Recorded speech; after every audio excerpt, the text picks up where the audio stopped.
আল্লাহ নবীর নামটি গো আমার মুর্শিদ মৌলার নামটি গো আমার সদাই জাগে মোর মনে কঙ্গালেরি দিন গো দেখা কেউ যেন জানে মারহাবা আল্লাহ আল্লাহ আল্লাহ আল্লাহ নবীর নামটি গো আমার মুর্শিদ মৌলার নামটি গো আমার সদাই জাগে মোর মনে কঙ্গালেরি দিন গো মুর্শিদ কেউ বানায়ার জানে মারহাবা আল্লাহ আল্লাহ আল্লাহ আজরাইল সামনে করো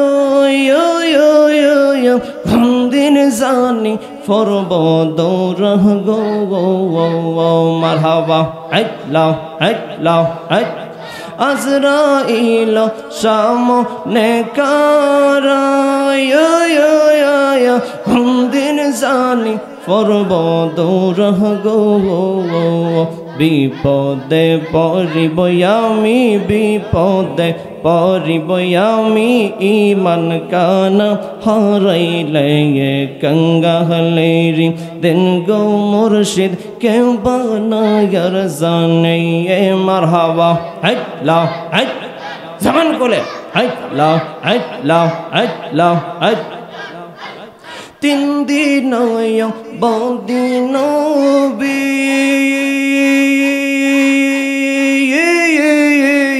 ভাইলা কত নদী গো মারহাবা আল্লাহ তিন দিন বদিন ভাইলা কত নদী গো সেই নদীর স্রোতের জলে সেই নদীর স্রোতের জলে বাসায় নিও আমরা রে কঙ্গালেরি দিন গো দেখা কেউ যেন না জানে মারহাবা আল্লাহ আল্লাহ আল্লাহ আল্লাহ মুর্শিদ তোমার নামে দিলাম পারি গোলাম যদি ডইবা মরি গো মারহাবা আল্লাহ আল্লাহ মুর্শিদ তোমার নামে দিলাম পারি গোলাম যদি ডইবা মরি গো গোলাম যদি ডইবা মরি কলঙ্ক তোমার নামের গো কঙ্গালেরি দিন গো দেখা কেউ যেন না জানে মারহাবা আল্লাহ আল্লাহ আল্লাহ আল্লাহ আল্লাহ কোরআনে শুনাছি আমি গুনাহগারের বন্ধু তুমি গো দয়া করে পার কইরা নিও দয়া করে পার কইরা নিও গুনাহগার উম্মত জানি গো কঙ্গালেরি দিন গো মুর্শিদ কে বানায়ার জানে মারহাবা আল্লাহ আল্লাহ আল্লাহ আল্লাহ আল্লাহ আল্লাহ আল্লাহ আল্লাহ আল্লাহ আল্লাহ আল্লাহ আল্লাহ আল্লাহ আল্লাহ আল্লাহ আল্লাহ নবীর নামটি গো আমার মুর্শিদ মৌলার নামটি গো আমার সদাই জাগে মোর মনে কঙ্গালেরি দিন গো দেখা কেউ যেন না জানে মারহাবা আল্লাহ আল্লাহ আল্লাহ আল্লাহ আল্লাহ আল্লাহ আল্লাহ আল্লাহ আল্লাহ আল্লাহ আল্লাহ আল্লাহ আল্লাহ আল্লাহ আমি গদম কফল মন্দ পাই না যদি তোমার প্রেমের গন্ধ মারহাবা আইলাও আইলাও আই চকতাকিতে আমি অন্ধ চকতাকিতে আমি অন্ধ পাই না যদি মুর্শিদ আপনার কঙ্গালের দেন গো মুর্শিদ কে বানায়ার জানে মারহাবা আইলাও আইলাও আইলাও আইলাও আইলাও আইলাও আইলাও আইলাও আই লা ইলাহা ইল্লাল্লাহু মুহাম্মাদুর রাসূলুল্লাহ সাল্লাল্লাহু আলাইহি ওয়াসাল্লাম। হচ্ছে আরেকজন লোক ওই নদীর তীরের মধ্যে দাঁড়িয়ে আছে, তার সামনে অনেকগুলো পাথর পড়ে আছে। যেই লোকটা ওই নদীর তীরে আছে, ওই লোকটা পাথর দিয়া নদীর মাঝখানে যেই লোকটা আছে ওই লোকটাকে বারবার নিক্ষেপ করে আল্লাহু আকবার আওয়াজ দিয়া বলেন। যেই লোকটা ওই রক্তের নদীর পারে আছে, তীরে আছে, ওই লোকটা সামনে যতগুলো পাথর আছে ওই পাথর দিয়া যেই লোকটা ওই নদীর মাঝখান থেকে আসতে চায় কিনারে, বারবার সে আবার ফিরে যায় স্বস্থানে, আসতে পারে না। ওই লোকটা যতবার চেষ্টা করে তীরে ফিরার জন্য কিন্তু আসতে পারে না। তাকে পাথর মারতেছে এক ব্যক্তি, তাকে পাথর মাইরা তার চেহারাগুলো ক্ষত বিক্ষত করে দিচ্ছে, তার শরীর থেকে রক্ত ঝরতেছে। আবার অন্যদিকে সেও রক্তের নদীতে হাবুডুবু কাচ্ছে। আমার নবী আপনার নবী ডাক দিয়া কয়ে, সাথী সঙ্গীরাই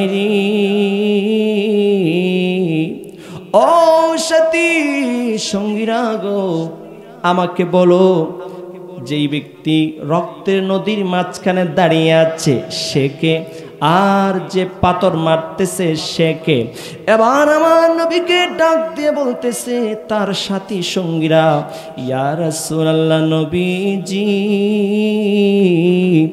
আপনি ভালো করে বোঝেন, যেই লোকটাকে পাথর মারতেছে রক্তের নদীর মাঝখানে, সে কষ্ট পাচ্ছে, ওই ব্যক্তিটা হচ্ছে দুনিয়ায় থাকা অবস্থায় ওই ব্যক্তিটা সুদ খাইতো, সুদখোর, ঘুষখোর, ওই ব্যক্তিটা হারাম করছিল। আল্লাহ আপনাকে অগ্রিম আপনার উম্মতকে জানাইয়া দেওয়ার জন্য এই দৃশ্য দেখিয়েছে। আওয়াজ দিয়ে বলুন না সুবহানাল্লাহ। তাহলে রক্তের নদীতে কে আছে? সুদখোর। রক্তের নদীতে কে আছে দাঁড়িয়ে? সুদখোর। কি কারণে তাকে পাথর মারতেছে? সুদ খাওয়ার কারণে। কি কারণে? এবার সুদখোররা বলবো হুজুরে কি আলোচনা করতেছে, আর কোনো আলোচনা পায় না নি, আর কোনো ওয়াজ পায় না নি, হুজুর দিকে আমাদেরকে এবার সালি লাগাইয়া ধরতাছে। এরকম কিছু লোক আশেপাশে আছে কিনা? ও বন্ধুরি, আল্লাহর হাবিব সাল্লাল্লাহু আলাইহি ওয়াসাল্লাম হাদিসের মধ্যে ডাক দিয়া কয়, উম্মতেরা গো, আমার প্রাণপ্রিয় উম্মতেরা রে, যেই ব্যক্তি হারাম খাদ্য দ্বারা নিজের উদর পরিপূর্ণ করব, নিজের পেটকে ভরব, ওই ব্যক্তিকে আল্লাহ রব্বুল আলামিন জাহান্নামে না জ্বালাইয়া নিস্তার দিত না। আওয়াজ দিয়ে বলেন না নাউজুবিল্লাহ। হারাম ভক্ষণকারী কখনো জান্নাতে যাইতে পারত না, বলেছেন কে? আল্লাহ রব্বুল আলামিন বলেন যে ব্যক্তি হারাম খাবে, যে ব্যক্তি হারামের সাথে তার সম্পর্ক থাকবে, সে জান্নাতে যাবে না, সে জান্নাতের ঘ্রাণও পাবে না। আওয়াজ দিয়ে বলেন না নাউজুবিল্লাহ। আমার নবীর সাহাবী হারামের ব্যাপারে কত সতর্ক ছিলেন। আবু হুরায়রা রাদিয়াল্লাহু তাআলা আনহু ডাক দিয়ে বলতেছেন, রাসূলুল্লাহ সাল্লাল্লাহু আলাইহি ওয়াসাল্লামের কাছ থেকে আমরা বলতে শুনছি গো, আমার নবী বলতেছেন আল্লাহ পবিত্র, পবিত্র ছাড়া তিনি কোনো কিছু গ্রহণ করেন না। আল্লাহু আকবার, আল্লাহ রাব্বুল আলামিন হচ্ছেন পবিত্র, তিনি পবিত্র ছাড়া কোনো কিছু তার দরবারে কবুল হয় না, মঞ্জুর হয় না। এবার আমার নবী ডাক দিয়ে বলতেছেন, শুধু তাই নয়, এক ব্যক্তি দীর্ঘ সফরে মলিন চেহারা লইয়া, উস্কো কুস্কো চুল লইয়া, এলোমেলো চুল লইয়া ওই ব্যক্তি আল্লাহরে ডাকতেছে, ও আমার আল্লাহ গো, আমারে এইটা দেন সেটা দেন, এমন সুরে আল্লাহরে ডাকতেছে যেন সে কোনো পাপই করে নাই। এমন ভাবে কাতর হইয়া মিনতি সুরে আল্লাহরে ডাকতেছে, মনে হয় যেন একবারে মাসুম। আমার নবী ডাক দিয়ে বলতেছেন, ওই ব্যক্তি আল্লাহর ডাকে কিন্তু আল্লাহ তার ডাক শুনবে না। আওয়াজ দিয়ে বলেন না আল্লাহু আকবার। কি কারণে শুনবে না? ওই ব্যক্তির আহার ছিল হারাম, তার খাদ্য ছিল হারাম, তার পানীয় ছিল হারাম, তার পোশাক ছিল হারাম। এই জন্য আল্লাহ রাব্বুল আলামিন তাকে শত ডাক দিলেও আল্লাহ তার একটা ডাকও কবুল করবে না। আওয়াজ দিয়ে বলেন না আল্লাহু আকবার। আমার নবী বলেন, কি করে কবুল হইতে পারে যে ব্যক্তি হারাম খায়? আমার নবী বলেন, কি করে তার ইবাদত কবুল হইতে পারে যার পোশাকের মধ্যে হারাম টাকার কেনা পোশাক? আমার নবী বলেন, যার সম্পত্তি হারাম দ্বারা সে কিনেছে, হারাম দ্বারা অর্জন করেছে, তার সম্পত্তি বিশাল হইতে পারে, কিন্তু আল্লাহর দরবারে তার দান সাদাকার কোনো মূল্য নাই। আওয়াজ দিয়ে বলেন না নাউজুবিল্লাহ। আবু হুরায়রা রাদিয়াল্লাহু তাআলা আনহু আরো বলতেছেন, ও জগৎবাসীরাই রে, আমার নবী আপনার নবী বলে গো, যে আবু হুরায়রা রাদিয়াল্লাহু তাআলা আনহু বলতেছেন, আবু বকর সিদ্দিক আকবর আমাদের সাথী ছিল, তিনি প্রথম খলিফা ছিলেন। এই হাদিসটা আয়েশা সিদ্দিকা রাদিয়াল্লাহু তাআলা আনহু বলতেছেন, একবার আবু বকর সিদ্দিক রাদিয়াল্লাহু তাআলা আনহুর একজন দাস ছিল, তিনি তার দাসকে প্রতিদিন আপ্যায়ন করতেন, মূল্যায়ন করতেন। তার দাসকে রাজস্ব খাত থেকে একটা মজুরি দেওয়া হইতো। আরেকটি বর্ণনার মধ্যে আসছে, আবু বকর সিদ্দিক রাদিয়াল্লাহু তাআলা আনহুর কাছে একটা গোলাম ছিল। ওই গোলামটা আবু বকর সিদ্দিক রাদিয়াল্লাহু তাআলা আনহুর কাছে চুক্তি করলো, ও সিদ্দিক আকবর গো, আপনি আমাকে মুক্ত করেন, আপনি যদি আমাকে মুক্ত করেন আমি আপনাকে এত পরিমাণ অর্থ দিব। আবু বকর সিদ্দিক রাদিয়াল্লাহু তাআলা আনহু বললেন, ঠিক আছে। এবার প্রতিনিয়ত আবু বকর সিদ্দিক রাদিয়াল্লাহু তাআলা আনহু তার কাছ থেকে অর্থ পান। যখন আবু বকর সিদ্দিক আকবর ওই গোলামের কাছ থেকে অর্থ তার হাতে নেন, তখন জিজ্ঞেস করেন, গোলাম, তুমি অর্থটা কিভাবে কামিয়েছো? এবার গোলাম যদি সন্তোষজনক জবাব দিতে পারে, তখন আবু বকর সিদ্দিক রাদিয়াল্লাহু তাআলা আনহু তার অর্থটা গ্রহণ করেন। আওয়াজ দিয়ে বলেন না সুবহানাল্লাহ। সিদ্দিক আকবর এত বড় একজন দামি সাহাবী, আমরা তো যার কাছে টাকা পাই সে কোন জায়গা থেকে আইনা দিছে, চুরি কইরা আইনা দিছে না ডাকাতি কইরা আইনা দিছে, সে কি এটা অবৈধভাবে এনেছে না বৈধভাবে এনেছে, একবারও প্রশ্ন করি না, ঠিক কি না? কারণ প্রশ্ন করলে মায়ের যাইতো পারে, মায়ের যাইতো। আমি একজনের কাছে টাকা পাই, আমি তার কাছে টাকা পাই, সে আমাকে টাকা দিবে। আমি যদি তাকে জিজ্ঞেস করি, তুমি যে আমারে টাকা দিবা, এই টাকাটা তুমি কোত্থেকে কামিয়েছ? সে যদি বলে আমি এই করেছি সেই করেছি, আমার কাছে এটা লজ্জার হইতে পারে, কারণ সে যদি অবৈধভাবে টাকা ইনকাম করে থাকে, তখন আমি তো নিতে চাইব না। আমি এই প্রশ্ন করলে আমি তো টাকাই পাবো না। সে বলবে আমি এইভাবে কামিয়েছি, এটা তোমার জানার দরকার কি? নিলে নেও, না হইলে পরে নিও। আছে কি না? আমি একজনের কাছে টাকা পাই অথবা আপনি একজনের কাছে টাকা পান, সে কিভাবে ইনকাম করে আপনার ঋণ পরিশোধ করলো, আপনি আমি তো একবারও জিজ্ঞেস করি না, জিজ্ঞেস করি নাকি? সে আবু বকর সিদ্দিক রাদিয়াল্লাহু তাআলা আনহু ডাক দিয়ে বলতেছেন, ও গোলাম রে, তুমি কিভাবে ইনকাম করে এনেছো? প্রতিদিন তিনি এই প্রশ্ন করেন, সন্তোষজনক জবাব পাইলে তিনি তা গ্রহণ করেন। এবার একদিন আবু বকর সিদ্দিক রাদিয়াল্লাহু তাআলা আনহু রোজা রাখছে। রোজা রাখার পরে তিনি ইফতারি করবেন। তিনি পরিশ্রান্ত, অনেক ক্লান্ত। ওই গোলাম তার জন্য কিছু একটা নিয়ে এসেছে। সিদ্দিকে আকবর যেহেতু ক্লান্ত ছিলেন, তিনি প্রশ্ন করতে বলে গিয়েছেন। তিনি ওই গোলামের কাছ থেকে পাওয়া এক লুকমা খাবার তিনি খেয়ে ফেলেছেন। আল্লাহু আকবার। এবার তার স্মরণ হয়ে গেছে, হাই রে হাই, আমি প্রতিদিন গোলামের কাছ থেকে যখন কোনো কিছু পাই তখন তাকে জিজ্ঞেস করি, গোলাম রে, তুমি কোথা থেকে এগুলো পেয়েছো? কিন্তু আজকে তো আমি কোনো প্রশ্ন করি নাই। এবার তিনি প্রশ্ন করলেন, গোলাম, তুমি যে আমাকে আহার করিয়েছো, আমি তোমার ওখান থেকে এক লুকমা খেয়ে ফেলেছি, তুমি এগুলো কিভাবে কামিয়েছো? এবার গোলাম ডাক দিয়া কয়ে, সিদ্দিকে আকবর গো, আমি জাহিলি যুগে গণকের কাজ করতাম। আমি জাহিলি যুগে গণকি ছিলাম। নাউজুবিল্লাহ পড়েন। আমি জাহিলি যুগে মানুষের ভাগ্য গণনা করতাম, কিন্তু আমি তা ভালো করে পারতাম না। আমি মানুষের সাথে প্রতারণা করতাম। নাউজুবিল্লাহ পড়েন। গণক অনেক সময় বাজার হাটে বিভিন্ন মোড়ে আসে কি আসে না? আইসা কয়, আমার তাবিজটা নেন। আমার তাবিজটা নিলে এটা হাঁটুতে ব্যথা, জোড়া জয়েন্টে ব্যথা। মুরব্বী বাবারা যারাই আছেন, আপনারা তাবিজটা বাড়িতে নিয়ে যান। বৃদ্ধ মা বা যারা বোন আছে তাদের সাথে রাখবেন, সঙ্গে সঙ্গে ভালো হয়ে যাবে। সুবহানাল্লাহ। দেখছেন কারবার?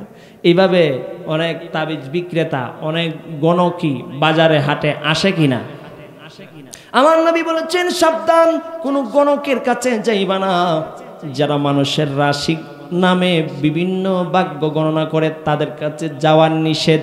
তাদের কাছে যাওয়া কি নিষেধ।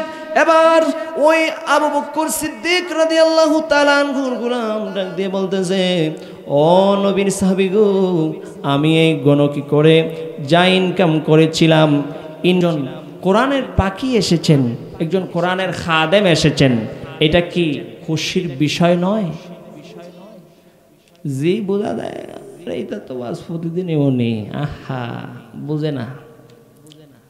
আল্লাহ যেন আমাদের সকলের মনকে প্রেস করে দেন কোরআনের জন্য। আওয়াজ দিয়ে বলুন না আল্লাহু আকবার।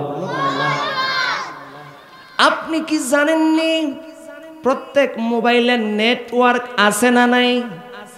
ও ভাইজানি রে আমার, মুসলমানদের নেটওয়ার্ক কি? মুসলমানদের নেটওয়ার্ক হইল ইসলাম, সিম হইল ঈমান। সুবহানাল্লাহ। আমি কইতাম, আমরা কি লিগাইছেন? তাবারক নিতেন। জান্নাতের নেটওয়ার্ক হইল ইসলাম, সিম হইল ঈমান, বোনাস হইল রমজান। সুবহানাল্লাহ কর না। রিচার্জ হইল নামাজ, আর হেল্পলাইন হইল আল্লাহর আল কোরআন। আওয়াজ দিয়ে বলুন না সুবহানাল্লাহ। ইন্না নাহনু নাযালনা যিকরা ওয়া ইন্না লাহু লাহাফিযুন।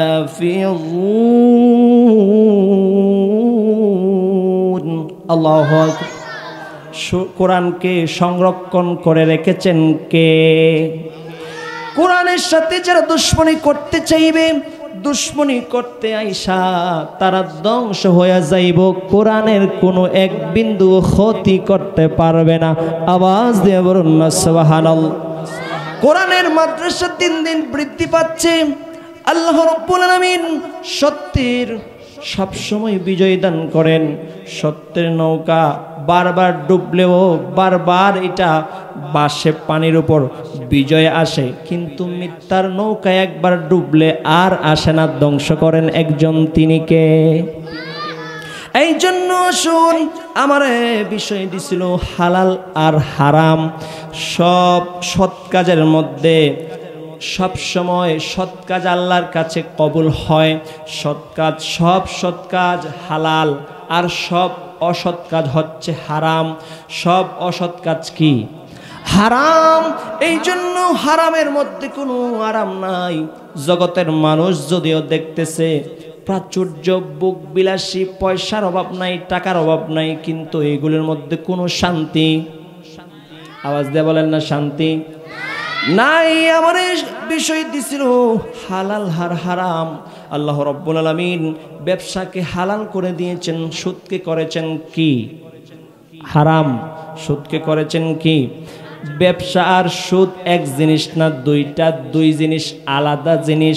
এই জন্য আল্লাহ রব্বুল আলামিন বলেছেন তোমরা হালালকে হারামের সাথে মিশাইও না। আমি আল্লাহ রব্বুল আলামিন হালালকে সবসময় পবিত্র করে রাখি, আর হারাম হচ্ছে সব সময় অপরিচ্ছন্ন, অপরিষ্কার। আওয়াজ দিয়ে বলেন না নাউজুবিল্লাহ। একটু দোষে বলেন আল্লাহুম্মা সাল্লি আলা সাইয়্যিদিনা মাওলানা মুহাম্মদ ওয়া আলা আলি সাইয়্যিদিনা মাওলানা।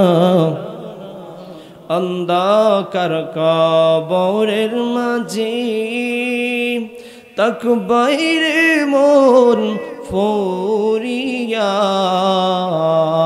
কত মানুষ আসবে যাবে, চাইবে না কেউ ফিরিয়া।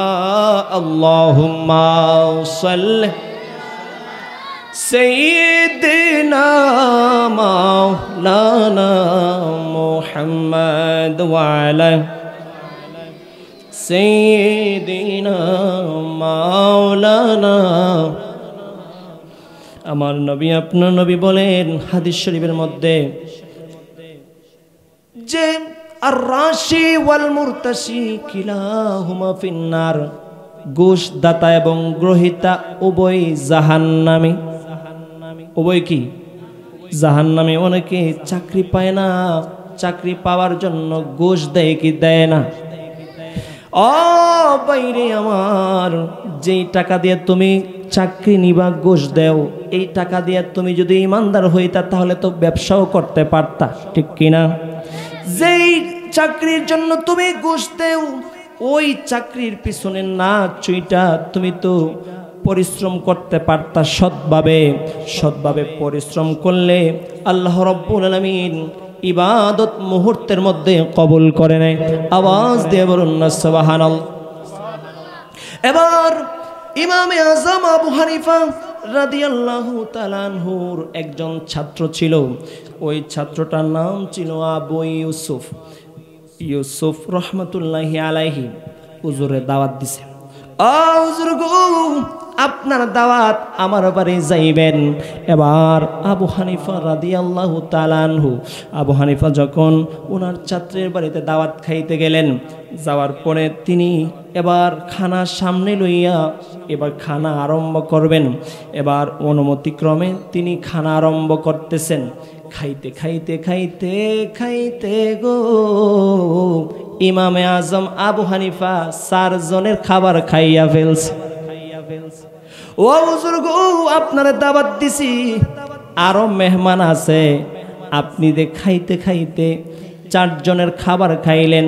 আমরা তো জানি, আমরা তো দেখেছি আপনি এইরকম খাবার খান না কখনো। আপনি তো পেটটাকে 3 ভাগ করেন, 1 ভাগ খাবার খান, অন্য ভাগ, দ্বিতীয় ভাগ আপনি পানি রাখেন, তৃতীয় ভাগ আপনি খালি রাখেন, কোন কোন সময় আপনি 2 ভাগ খালি রাখেন, 1 ভাগ শুধু আপনি আহার করেন। ও আল্লাহর ওলি গো, ও হুজুর গো আপনি কেন এত বেশি খাইলেন? ইমাম আবু হানিফাকে প্রশ্ন করতেছে তার নাতনি, ওই ইমাম আবু ইউসুফের মেয়ে। এবার বলতেছে হুজুর আপনি কেন এত খাবার বেশি খাইলেন? এবার ইমামে আজম আবু হানিফা ডাক দিয়ে কয়ে, নাতনি গো আমি কেন বেশি খাইছি জানো নি? কয় কেন খাইছেন? কয় আমি যখন খাবারটাকে সামনে এনেছি আমি বেলায়েতের চোখ দিয়ে দেখতেছি এই খাবারের মধ্যে এত সুন্দর ঘ্রাণ যা আমাকে পাগল করে ফেলেছে। এত সুন্দর মিষ্টি ঘ্রাণ আমাকে মোহিত করেছে। আমি খাবারের প্রেমে পড়ে গেছি। আমি লোভ সামলাইতে পারি নাই। লোভ না সামলাইতে পাইরা আমি 4 জনের খাবার একাই খাইছি। ওই জন্য আমি ওই হালাল খাবার খাইয়া আল্লাহর কাছে দীর্ঘ মোনাজাতে দীর্ঘ নামাজের সময় দিতে পারবো। আওয়াজ দিয়ে বলুন না সুবহানাল্লাহ। হালাল খাবারের মধ্যে স্বাদ ঢুকিয়েছেন একজন, তিনি কে? হালাল খাবারের মধ্যে মজা আছে না নাই? হালাল খাবারের মধ্যে স্বাদ আছে না নাই? এই জন্য দেখবেন বিভিন্ন মানুষে বিভিন্ন অনুষ্ঠান করে, হুজুর দাওয়াত করে, মৃত্যুবার্ষিকী পালন করে, অথবা ওই বিভিন্ন ওরস করে, মাদ্রাসার মাহফিল করে, একটা খিচুড়ি ফাঁকায় হালকা একটা বিরিয়ানি দেয়। এত সুন্দর গ্রাম, এত মজা হয়, অন্য সময় গড়ে অথবা অন্য অনুষ্ঠানে ফাঁক করলে এত স্বাদ পাওয়া যায় না, ঠিক কিনা? এর কারণ কি? আল্লাহর নাম নিয়ে, আল্লাহর নাম নিয়ে, নবীর মহব্বত নিয়ে যেই অনুষ্ঠানটা করা হয়, এটার মধ্যে যেই তাবারুকের ব্যবস্থা করা হয়, এটার মধ্যে আল্লাহ রব্বুল আলামিন তার কুদরতের রহমতের দৃষ্টি দিয়ে বরকত ঢুকায়া দেয়। এই জন্য হালালের মধ্যে এত সুন্দর ঘ্রাণ, হালালের মধ্যে এত স্বাদ যা অন্য কোনো হারাম খাদ্যের মধ্যে পাওয়া যায় না। ও বন্ধুরা, এই জন্য ইমামে আজম আবু হানিফা বলতেছেন আমি বেশি খাবার খেয়েছি কারণ এই খাবারটা হালাল ছিল। আর আমাদের সামনে হালাল হারাম আসলে আমরা বুঝতে পারি না, কারণ আমাদের তো এরকম চোখ নাই, ঠিক কিনা? কিসের হালাল কিসের হারাম? কয় খাও দাও ফুর্তি করো, দুনিয়াটা ভাই সব অনেক বড় বলে কিনা? অনেক আছে দুনিয়াদাররা, আরে হুজুররা আরে ইতা কই বই, ইতা কই বই, খাও দাও ফুর্তি করো, দুনিয়াটা অনেক বড়। আওয়াজ দিয়ে বলেন না নাউজুবিল্লাহ। প্রতিদিন নীলক্ষিয়া সহ আশেপাশে বাজারগুলোতে প্রায় সারা বাংলাদেশ সহ বিভিন্ন দেশে গরু জবাই হয় কি হয় না? গরু হালাল না হারাম? আওয়াজ দিয়ে বলেন না হালাল না হারাম? গরু যেহেতু হালাল, এই জন্য গরুর মধ্যে বরকত দিছে কে? গরু বছরে বাচ্চা দেয় কয়টা? আওয়াজে বুঝা যায় 4-5টা দেয়। নীলু কে কিতা 4-5টা দেয় না কিতা? শাহিওয়াল যত ভালোই বলেন, শাহিওয়াল, জার্সি, লাল সিন্ধি, এরপরে আরো কি কি জাত আছে, এইগুলো কি বছরে 2টা দেয়? 1টা দেয়। এরপরে প্রতি কুরবানির ঈদে, রোজার ঈদে মানুষ গরু বেশি জবাই করে না কম? বেশি জবাই করে।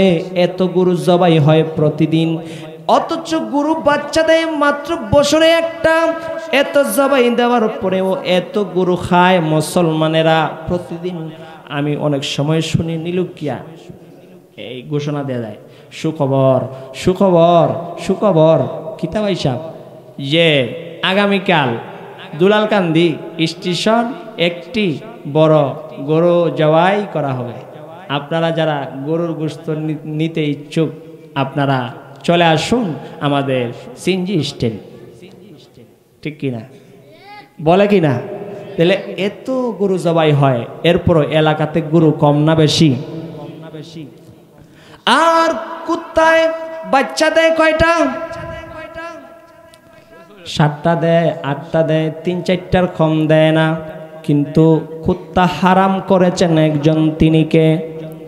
কুকুর খাওয়া কি হারাম, কুকুর বিক্রি করাও হারাম।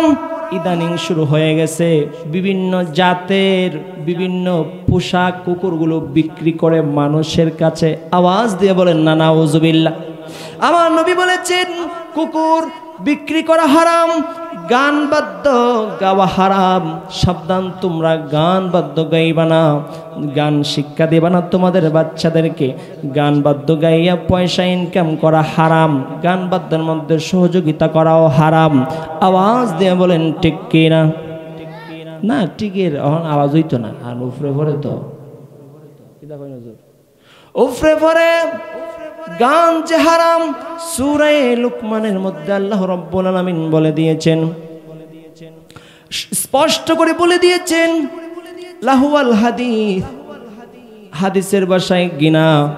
এই জন্য গান বাদ্য থেকে আমাদের সকলকে দূরে থাকতে বলেছেন একজন, তিনি কে? আবার বলেছেন আমাকে বিষয় যেহেতু দিছে হালাল হারাম। অনেক মানুষ শরীরের মধ্যে উল্কিয়াকে স্টিকার মারে, বিশেষ করে ফোলা পাইনতে বিভিন্ন টেটু আঁকে, টেটুকে হারাম করেছেন একজন, তিনি কে? টেটু আঁকা, উল্কি আঁকা। আবার অনেক সময় অনেক মহিলারা, মা বোনেরা ব্রোটাকে চিকন করে ফ্লাগ করে, এটাও হারাম। আওয়াজ দিয়ে বলেন না নাউজুবিল্লাহ। আমার যেহেতু বিষয় দিছে হালাল হারাম, এই জন্য হালাল হারামের মধ্যে আমি আসি, বাইরে গেছি না। আসেনি? ঠিক আছে নি? বিয়ের মধ্যে গান আছে না নাই? না, নিরক্ষিয়াত নাই। বিয়ের মধ্যে ডেক্সেট আছে না নাই? এত জোরে ভয়ঙ্কর আওয়াজে বাজায়, যা কান সহ্য করা যায় না। গান শুনে মন যদি বিমোহিত হয়, না যদি পাই খুঁজে প্রাণ, কি লাভ হবে বলো সে গান শুনে? গান যদি হয় শুধু গান, গান শুনে মন যদি বিমোহিত হয়, না যদি পাই খুঁজে প্রাণ, কি লাভ হবে বলো সে গান শুনে? গান যদি হয় শুধু গান। শোভাময় ফুল যেন কারে নয়ন, সুবাসিত ফুল করে হৃদয় হরণ। বলো তো তোমার কাছে কোনটা প্রিয়, নয়নের সুখ নাকি মুখে ভরা প্রাণ? গান শুনে মন যদি বিমোহিত হয়, না যদি পাই খুঁজে প্রাণ, কি লাভ হবে বলো সে গান শুনে? গান যদি হয় শুধু গান। ওয়ামিনান নাসি মান ইয়াশতারি লাহুল হাদিসি লিয়ুদিল্লা আন সাবিলিল্লাহি বিগাইরি ইলমিন ওয়া ইয়াত্তাখিযাহা হুজুওয়া উলাইকা লাহুম আযাবুম মুহিন। আল্লাহু আকবার। মানুষের মধ্যে এমন কতগুলো মানুষ আছে যারা মানুষকে, আল্লাহর ওই সমস্ত মানুষ যারা সৎ মানুষদেরকে, যারা অজ্ঞ কিছু জানে না, মূর্খ মানুষদেরকে পথভ্রষ্ট করার জন্য বিভিন্ন গান খরিদ করে আনে, মিথ্যা বাক্য বলে, তারা অসামাজিক কার্যকলাপ করে বিভিন্ন সুরের মাধ্যমে। এদের জন্য আল্লাহ রাব্বুল আলামিন রেখেছেন কঠিন মর্মান্তিক যন্ত্রণাদায়ক শাস্তি। আওয়াজ দিয়ে বলেন না নাউজুবিল্লাহ। মানুষের মধ্যে এমন কিছু লোক আছে যারা আল্লাহর পথকে নিয়ে ঠাট্টা বিদ্রুপ করে, আছে না নাই? কই মোল্লাজি, ও হুজুরজি, বিসমিল্লাহ জানেননি? বিসমিল্লাহর মধ্যে আছে কত রঙের ফানি, বলে কিনা? হাই হাই, ও মাই গো, হুজুর বলে বিসমিল্লাহ জানেন না? আচ্ছা কোন জান, এটা হইল, এটা হইল? আপনার এখন সাদা দিলে জবাব দেন। ওই হুজুরে বলে বিসমিল্লাহ জানে না। আচ্ছা তাই বিসমিল্লাহ ইকছে কইতে গা যে তে হুজুরের কাছে হুজুরে বলে জানে না। কিও ভাই, উস্তাদ দিয়ে ছাত্র দিহন বেশি জানে। যেই ছাত্র এইভাবে কথা বলে সে কি আসলে আদবওয়ালা ছাত্র? বেদব না? আওয়াজ দিয়ে বলেন বেদব না? হুজুরে বলে বিসমিল্লাহ জানে না। হাই হাই, তাহলে আমরা সারা জীবন মাদ্রাসার যে কোরআন পড়লাম, এই যে গসাইলাম কোরআনের সাথে, এগুলো কি সব বৃথা? আওয়াজ দিয়ে বলেন না, বৃথা নাকি? সকলে আমার সাথে পড়ুন বিসমিল্লাহির রাহমানির রহিম। আমি পরম করুণাময় অসীম দয়ালু আল্লাহর নামে শুরু করতেছি,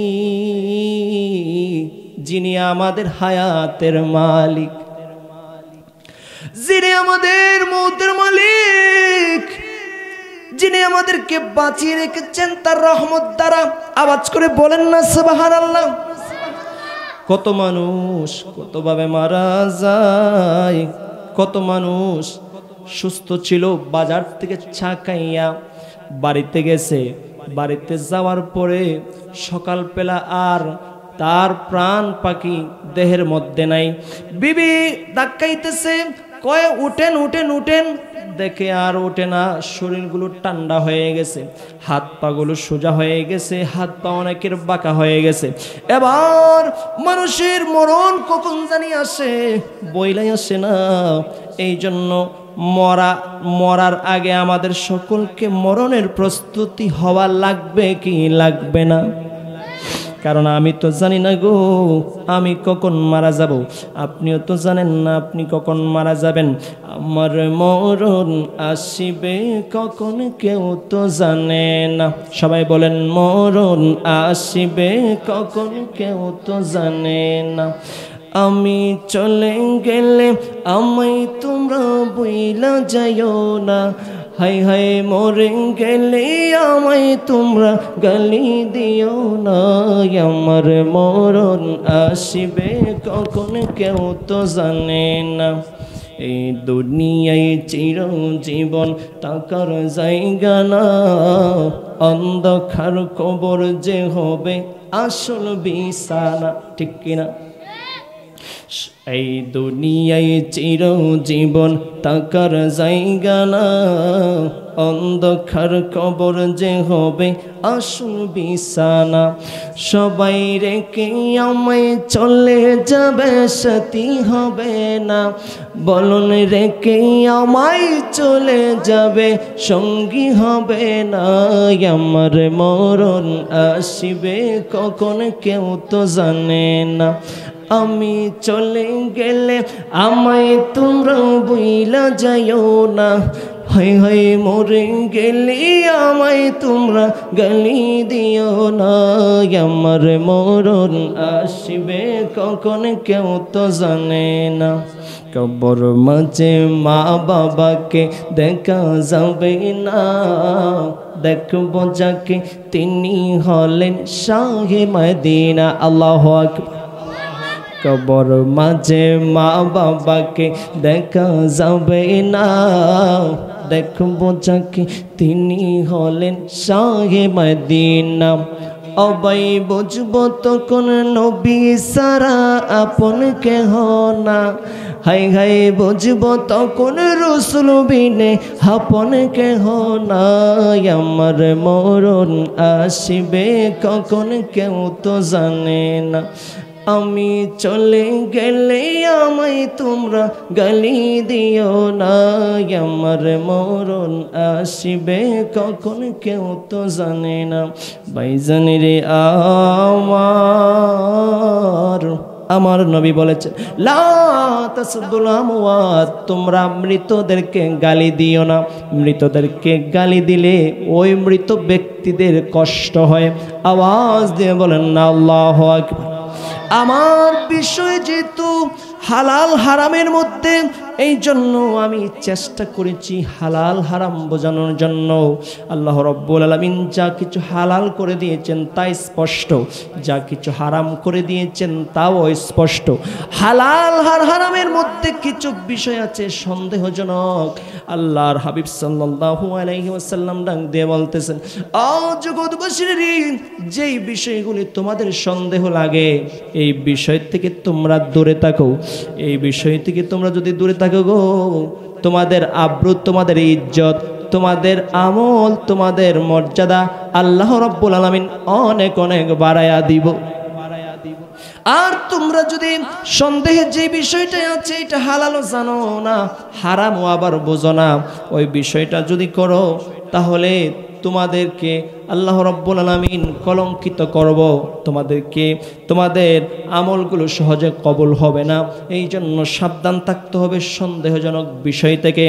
আমার বিষয় যেহেতু হালাল আর হারাম, হালাল খাইলে ইবাদতগুলো সহজে কবুল করে নেয় আল্লাহ, আর হারাম খাইলে কবুল হয় না। এই জন্য ওই ইব্রাহিম ইবনে আদহামের কথা আমার মনে পড়ে।